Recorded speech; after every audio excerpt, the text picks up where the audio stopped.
So gum cleaning is when we numb the gums and go deeper into the gum pockets. It's very different from what you would get at another dentist. So if this was a tooth, this would be a basic cleaning. A gum cleaning would be we would go into the deeper pockets and remove all the bacteria that exist. And they're the ones that usually cause the bleeding gums and the bad breath and the redness that doesn't look so good. Wow, I didn't even know that was a thing.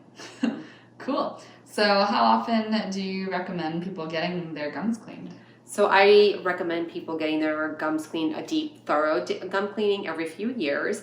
But I do recommend everyone follows up with a periodontal maintenance every 3 months. Because when we talk about a deep gum cleaning, we're kind of talking about a swamp that needs to get cleaned up. And once we do bulk of the cleaning, you do need to do a maintenance every 3 months in order to make sure that the swamp goes into a pond.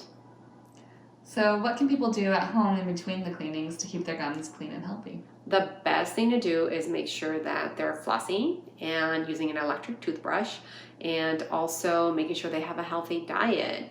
The key thing is frequent snacking. That's actually the problem. You can eat, but eat multiple meals. And if you're gonna have snacks, have a snack like a celery or an apple that are self-cleansing.